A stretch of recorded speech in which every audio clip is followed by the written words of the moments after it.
சேலம் பெரியார் பல்கலைக்கழக துணைவேந்தர் மீது குற்றவியல் வழக்கு பதிவு செய்யப்பட்டிருக்கிறது. அண்மை செய்தியாக பார்த்து வருகிறோம். துணைவேந்தர் ஜெகநாதனுக்கு எதிராக சேலம் 2வது குற்றவியல் நடுவர் நீதிமன்றத்தில் தொழிலாளர் நலத்துறை அதிகாரிகள் வழக்கு பதிவு செய்திருக்கிறார்கள். இது பற்றிய விரிவான விவரங்களுடன் இணைக்கிறார் எமது செய்தியாளர் குமரேசன். குமரேசன், விவரங்கள்.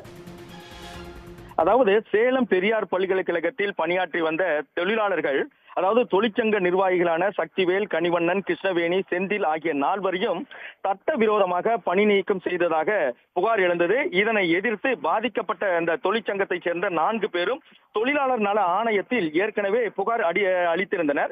இந்த புகார் மீது விசாரணை நடைபெற்றது. இந்த விசாரணையில் தொழிலாளர் சட்ட விதிகளுக்கு எதிராகவும் தொழிலாளர் சட்டத்திற்கு புறம்பாகவும் துணைவேந்தர் ஜெகநாதன் மற்றும் அப்போதைய பதிவாளர் பாலகுருநாதன் ஆகிய இருவரும் செயல்பட்டிருப்பதாகவும் பழிவாங்கும் நோக்கோடு அவர்கள் குற்றம் இழைத்தது உறுதியானது.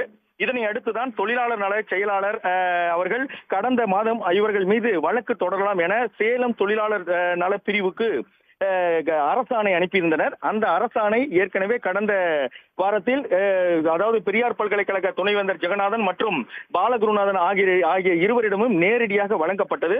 அதனைத் தொடர்ந்து தற்போது தொழிலாளர் நலத்துறை அலுவலர்கள் அதாவது இவர்கள் மீது இருவர் மீதும் வழக்கு தொடர்வதற்கான அந்த புகார் மனுவினை சேலம் 2வது குற்றவியல் நடுவர் நீதிமன்றத்தில் கடந்த திங்கட்கிழமை அவர்கள் புகார் மனுவாக கொடுத்திருக்கிறார்கள். அந்த புகார் மனு இன்னும் ஓரிரு நாட்களில் பதிவு செய்யப்பட்டு நம்பர் செய்யப்பட்டு அதன் பிறகு விசாரணை தொடங்கும் என எதிர்பார்க்கப்படுகிறது.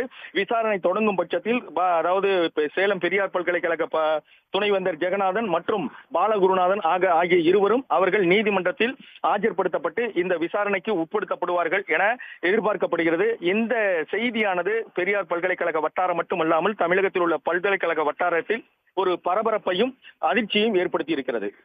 உடனுக்குடன் செய்திகளை தெரிந்து கொள்ள சன் நியூஸ் பெல் ஐகானை கிளிக் பண்ணுங்க.